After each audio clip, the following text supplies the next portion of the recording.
रुड़की के राजमहल होटल में कसीनो के काला कारोबार का भंडाफोड़ हुआ है, जहां पुलिस की रेड के बाद 8 महिलाएं और 24 पुरुषों को हिरासत में लिया गया। पुलिस ने होटल को सील कर कार्रवाई करते हुए संचालक की तलाश में जुट गई है। राजमहल नामक होटल में होटल संचालक द्वारा प्रोफेशनल तरीके से जुआ चलाया जा रहा था। यह सूचना जब पुलिस को प्राप्त हुई, पुलिस के द्वारा तत्काल इसमें रेड किया गया। मौके से 24 पुरुष और 8 महिलाएं बरामद हुई थी। इसमें संचालक द्वारा पूछताछ में ये भी स्वीकार किया गया कि महिलाओं का उपयोग पुरुषों को लुभाने के लिए किया जाता था।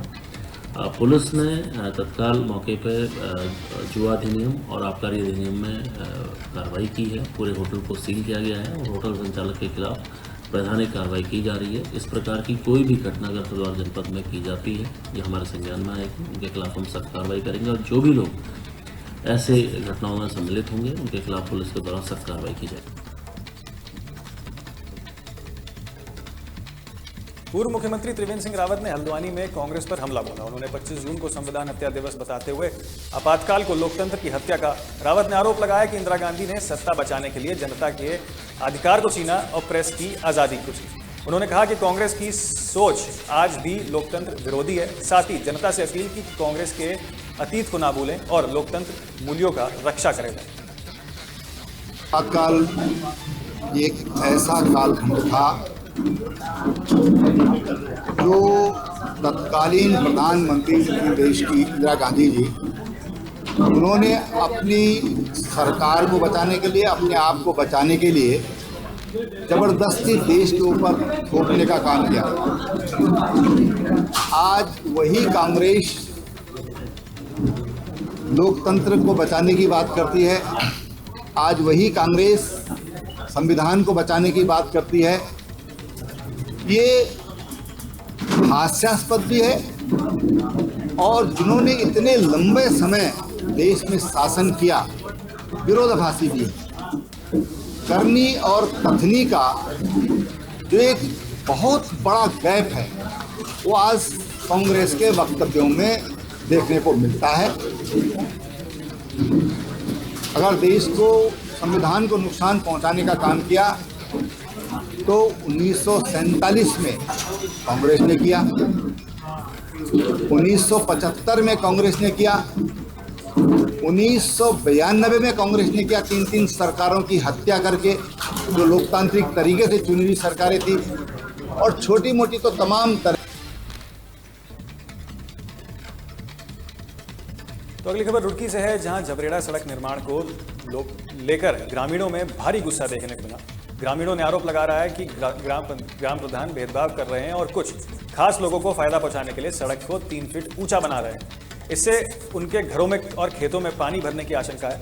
ग्रामीणों का कहना है कि प्रधान ने उनकी गुहार नहीं सुनी और विरोध करने पर पुलिस बुलाने की धमकी दी। वहीं प्रधान ने सभी आरोपों को बेबुनियाद बताया और कहा है कि विकास कार्य सबके भले के लिए हो रहा है। जो हो रही है, अगर प्रधान को बोला ना मका भाई इस सड़क को आप बना रहे, ये सही बात तो ये सड़क भी नहीं है, ये चौक रोड है हमारे खेत की 3 मीटर की। तो अगर बोला अगर आप बना भी रहे तो इसे लेवल में बनाओ, जो पिछले वालों को दिक्कत ना हो। तो ऊपर से प्रधान हो कह रहा आप पे जो हो वो कर लो, अगर आप लेवल में नहीं करनी, आप देख लो 3 फुट 3.5 फुट ऊपर उठा के बना रहा। दिक्कत है सर, हमारे खेत में पानी आ रहा, सारे फसल का नाश हो रहा। पीछे से भी पानी बहुत दिन से चल रहा। अगर मैंने बोला नाली वहां तक बना दो आप, तो ये कह रहा जी मैं तो यहीं तक बनाऊंगा। प्रधान पप्पू नाम अकरम है उनका, पप्पू को हो। तो अभी मैंने उन्हें बोला था 1 घंटा पहले, तो मुझे नुका अगर आप मेरी खेल डेर वो करोगे मैं हार कर दूंगा आपके नाम की, मेरे नाम की। अगर मेरी खेल आप वो डेर वो करोगे तो अभी एक शादी थी 19 तारीख में, उनको बारात आ रही थी, उन्होंने ना करी थी यहाँ पे कोई मान ना डलवा, भी हमारे साथ भी है। तो उन्होंने उनकी जीत को और यहाँ माल डलवाया उनकी भी। अगर जो भी बोल लो तो आप तड़ी दे रहा हर तरह से। कह रहा जो आप वो कर लो, मैं नहीं मान दूंगा, मुझे तो यहीं तक ही बनानी, आगे मेरे पे ठेका नहीं है किसी का भी। तो 3.5 4 फुट ऊपर उठा के बना रहा और बदतमीजी से पैसा आ रहा। सड़क में दिक्कत है जी। ये हमारा घर है सामने, ये देखो ये नाली पहले 6-7 महीने पहले बनी थी नाली, मतलब ये पहले भी नाली वहीं तक के बनी थी और अब भी यहीं तक के बननी। अब सड़क पहले बोल जाता प्रधान ने, उसके बाद में मतलब बनेगी। अब जब ये नाली बना देगा उसके बाद में जब ये सड़क आएगी, जब सड़क गया दूर की दूर तक के बनवा देगी। अब वहाँ पे पानी चल रहा है खेतों में, हमारे सारा पीछे में खेतों में पानी जा रहा है। हमारे घर का जो हमारा घर सबसे पहला यहाँ से था, सब पीछे सारा घर जा रहा, वो पानी जा रहा और दूसरे अगर खेत में छोड़ दो तो फिर ये लड़ो नहीं सर। यो पहले देखो आप भी देखने यहाँ तक पहले नाली यहीं तक के बनी हो, वहां तक की कोई नाली नहीं है, कुछ भी नहीं है, पानी की निकासी नहीं है, कहाँ को निकाल लो सारा पीछे जा रहा है। तो सड़क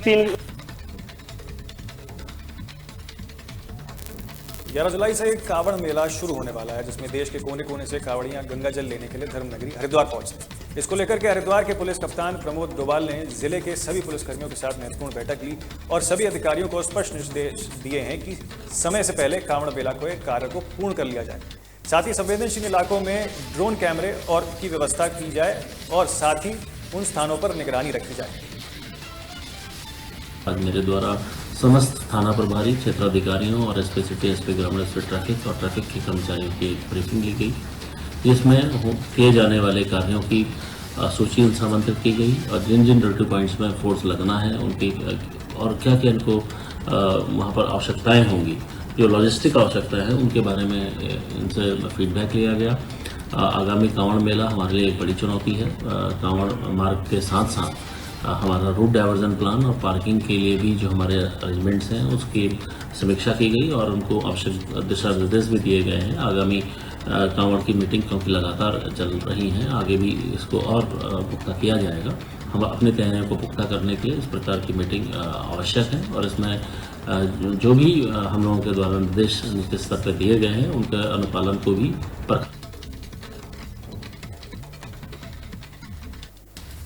रुड़की के चंद्रशेखर चौक पर मुख्यमंत्री का पुतला दहन करने पहुंचे कांग्रेस कार्यकर्ताओं ने पुलिस से पुतला छीन लिया। इसके बाद पुलिस और कांग्रेस के बीच कार्यकर्ताओं के बीच झड़प हो गई।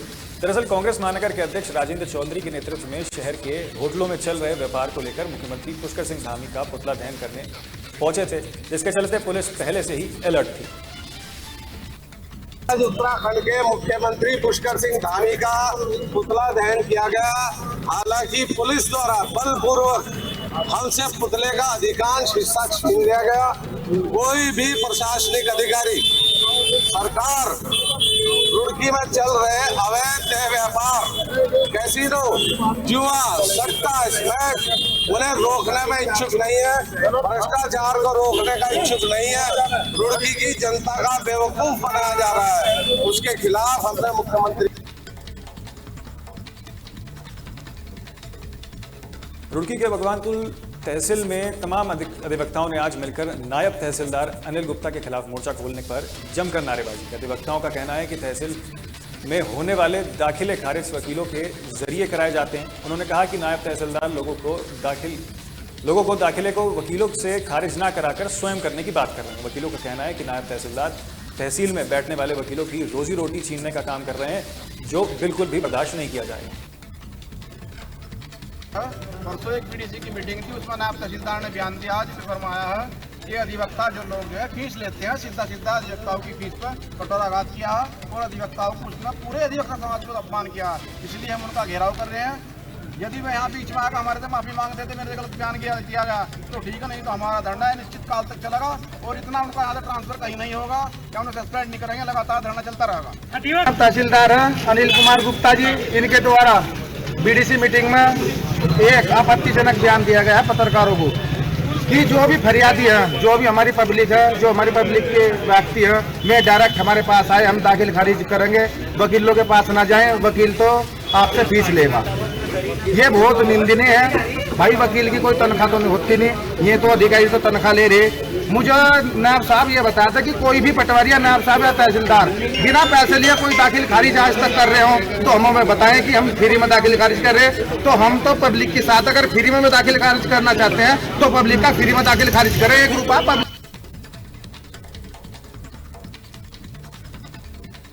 लालकुएं के प्राथमिक स्वास्थ्य केंद्र में चल रही कमीशनखोरी के खिलाफ कांग्रेस ने मोर्चा खोल दिया। नगर अध्यक्ष कमेटी के कार्यकर्ताओं ने आज तहसील परिसर में डॉक्टरों और टेक्नीशियनों के खिलाफ कार्रवाई की मांग को लेकर प्रदर्शन किया। कांग्रेस का आरोप है कि अस्पताल में तैनात डॉक्टर गरीब मरीजों को बाहर की दवाइयां लिख कर दे रहे हैं और अपनी निजी लैबों में जांच कराने के लिए दबाव डाल रहे हैं, जबकि ये जांच अस्पताल में मुफ्त में उपलब्ध होती है। उन्होंने कहा कि अस्पताल दलाली का अड्डा बन गया है, जिसके बाद दोषी डॉक्टरों के खिलाफ जल्द कार्रवाई करने की मांग की गई है। महोदय के द्वारा माननीय मुख्यमंत्री जी को एक ज्ञापन आज कांग्रेस पार्टी ने दिया है, जिसमें हमारी मुख्य मांग ये है कि लालकुआं नगर में जो सरकारी अस्पताल है इसमें यहाँ के वरिष्ठ चिकित्सकों और जो है लैब टेक्नीशियन, इनके द्वारा जो है सारी जांचों को, जो भी जांच यहाँ पर निःशुल्क होती हैं वो जांचें बाहर की लैबों में भेजा जा रहा है। और ऐसा सुनने में आया है कि जो यहाँ लैब टेक्नीशियन हैं उन्होंने अपने प्राइवेट जो है लैब बाहर खोल रखे हैं और वो पैसा कमाने के लिए यहाँ पर आए हुए हैं। हम पिछली बार भी पिछले महीने हमने ज्ञापन दिया था कि भी अस्पताल में आपका नियमितता है, गरीब बेचारे जो आदमी हैं, क्योंकि अस्पताल में सरकारी अस्पताल में गरीब आदमी ही आता है और वो वहाँ निःशुल्क इलाज की व्यवस्था पूरी है, मगर जांच की व्यवस्था बाहर से लिखते हैं और उनकी दवाइयाँ भी बाहर से लिखने को मजबूर किया जाता है उनको देने को। तो हमारा उनसे अनुरोध है शासन प्रशासन से कि अविलंब इनके ऊपर कार्रवाई की जाए। ये बढ़ता भ्रष्टाचार आज का कोई नया नहीं है, बहुत पुराना भ्रष्टाचार चल रहा है। जब से भारतीय जनता पार्टी की सरकार आई है तब से दबे जवान से यहाँ भ्रष्टाचार चरम सीमा पर है। इस बात को सत्ता पक्ष के लोग भी कबूल करते हैं कि यहाँ बढ़ता भ्रष्टाचार है, इसका निराकरण होना चाहिए। जबकि पास के ही हल्लू चौड़ हो, मोटा हल्लू, वहाँ आराम से चल रहा है, सब कुछ चल रहा है। जैसे यहाँ बताया जाता है कि यहाँ कुत्ते काटे हुए के जो इंजेक्शन है वो केवल सोमवार के दिन लगते हैं, जबकि हल्लू चौड़ में और मोटा हल्लू में प्रत्येक दिन लगते हैं। ऐसी कई जांचें हैं जो सरकार द्वारा फ्री की गई हैं, लेकिन भ्रष्टाचार की बेड़ा चढ़े हुए यहाँ के लोग आपस में उन्होंने बाहर लैब खोल किया और उसी लैब में देते हैं और उसकी जाँच। रुड़की के रामपुर नगर पंचायत चेयरमैन परवेज सुल्तान द्वारा झोजा समाज को लेकर की गई आपत्तिजनक टिप्पणी के विरोध में समाज में गहरा आक्रोश फैल रहा है। इसी के चलते मंगलवार को झोजा और अन्य समाज के सैकड़ों लोगों ने एकजुट होकर एसपी देहात के कार्यालय पहुंचकर ज्ञापन सौंपा। इस दौरान लोगों ने मांग की है कि चेयरमैन माफी मांगे, वरना समाज के लोग आंदोलन करेंगे। ज्ञापन सौंपने पहुंचे समाज के लोगों ने शांतिपूर्ण ढंग से प्रशासन के सख्त कार्रवाई करने की मांग की। लेकिन खासकर झोजा समाज के लोग हैं और ये ज्ञापन इसलिए दिया गया, आप देख रहे हैं कि पिछले कुछ दिनों से एक नगर पंचायत चेयरमैन है, वो अपनी दबंगाई से समाज को गाली देता घूम रहा है। अभी परसों 24/6/2025 में गंगनहर थाने में एक सफाई को लेकर वाद विवाद हुआ, तो उसमें एक लड़के को उठाया, हारून को, तो वहीं थाने में पुलिस के साथ धक्का मुक्की करके उस लड़के को वहीं जान से मारने की धमकी दे रहा प्रशासन के सामने। सब आपको भी दिख रहा कि बिरादरीवाद चल रहा, एक अकेला आदमी कर रहा। नहीं तो रामपुर में पहले से विधायक भी बनते आ रहे, प्रधान भी बनते आ रहे। पहले बता दो कोई मामला ऐसा हुआ तो पुलिस के साथ बदतमीजी हुई, बिल्कुल ले रखी है, उसकी वीडियो फोटो सब चीज़ है, वो आपको दे दी गई। ले रखा फर्जी है, अगर उसके पास लाइसेंस है तो दिखाओ। इस तरह विकास करने के लिए थोड़ा चुनाव उसको लोग, वो तो विनाश कर रहा। जी एक तो कोई भी विकास नहीं हो पा रहा, दूसरा भ्रष्टाचार बहुत चरम सीमा पे। हाँ भाई। और तीसरी बात यह है कि सारी जोजा बिरादरी को यह गाड़ी देता फिर रहा, और वे चेयरमैन ऐसे थोड़ा ही चलाएगा काम।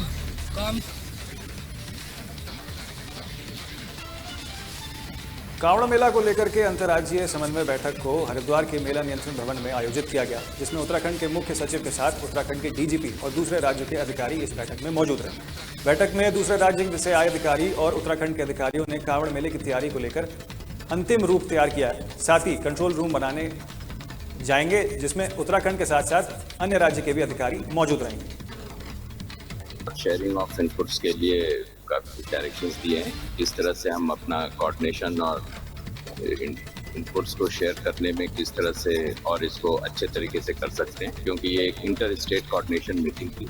अलग अलग बिंदुओं पर, अलग अलग स्थानों पर किस प्रकार से हम अपना सहयोग बढ़ा सकते हैं और कैसे इस व्यवस्था को और सुदृढ़ कर सकते हैं, जिससे कि जो अभी आगामी कांवड़ यात्रा है उसमें जो यात्री आते हैं उस अवसर अपना कार्य समझ। जैसा कि मुख्य सचिव महोदय ने आपको बताया, ये एक बड़ी महत्वपूर्ण बैठक आज संपन्न हुई है, क्योंकि जैसा आप समझते हैं ये एक धर्म और आस्था का प्रतीक तो है ही ये मेला, परंतु एक यातायात प्रबंधन, भीड़ प्रबंधन, कानून व्यवस्था की दृष्टिगत ये एक बहुत बड़ी चुनौती भी होता है। और इसके लिए हमें सीमावर्ती राज्यों से जो समन्वय स्थापित करना होता है, चाहे वो यातायात प्रबंधन का हो, भीड़ प्रबंधन का हो, और जो वर्तमान में सुरक्षा परिदृश्य है उसमें ये पूरी कांवड़ यात्रा को सुरक्षित ढंग से संपन्न कराना, ये सभी पहलू आज हम लोग ने इन पर विस्तृत विचार विमर्श किया। जो अंतर राज्य जो कोऑर्डिनेशन की ज़रूरत होती है, उन सभी बिंदुओं पे बहुत ही विस्तृत चर्चा हुई और उसके लिए कार्य योजना बनाकर और सभी जनपद ऑन बोर्ड हैं, सभी के जो स्कीम्स हैं, सभी के जो जो प्लानिंग है इस कांवड़ मेला के लिए, उसको आज एक बार फिर। हल्द्वानी पुलिस ने एक स्कूल के पास हुए गोलीकांड का खुलासा करते हुए 7 आरोपियों को गिरफ्तार कर लिया। एसएसपी के निर्देश पे एसपी सिटी प्रकाश चंद्र के नेतृत्व में बनी टीम ने यह कार्रवाई की। पुलिस ने सैकड़ों सीसीटीवी फुटेज खंगाले और सर्वेलेंस की मदद से आरोपियों की पहचान की है। मुख्य आरोपी रोहित मंडोला के पास से एक अवैध पिस्टल, 2 मैगजीन और 1 जिंदा कारतूस बरामद की। वही घटनास्थल से भी 1 खोखा और 1 जिंदा कारतूस मिला था। पुलिस ने बताया कि इस कार्रवाई से जनता में सुरक्षा का भरोसा बढ़ेगा। शाम को एक गोली चलने की सूचना पर पुलिस द्वारा तुरंत घटनास्थल पहुंचकर पहले तो घायलों को हॉस्पिटल पहुंचाया था, जिसमें एक व्यक्ति के कमर में गोली लगी थी। उसके बाद पुलिस द्वारा इस पर तफ्तीश शुरू की गई और एफआईआर मिलने पर हमने इसमें टीमें गठित की, 3 टीमें, जिसमें कि प्रभारी निरीक्षक कोतवाली, एक एसओजी इंचार्ज के नेतृत्व में, एक हमारे एसएसआई रोहिताज सागर और चौकी इंचार्ज के नेतृत्व में 3 टीमें बनी थी, जिसमें कि पुलिस द्वारा इनको चिन्हित किया गया। इसमें रोहित मंडोला मुख्य अभियुक्त है और इसके साथ 6 अन्य लोगों को आज गिरफ्तार किया है। रोहित मंडोला के कब्जे से एक देसी पिस्टल बरामद हुई है, 1 मैगजीन और 1। फिलहाल के लिए खबर उत्तराखंड में इतना ही, लेकिन बाकी तमाम खबरों के लिए आप देखते रहिए तहलका डिजिटल। नमस्कार।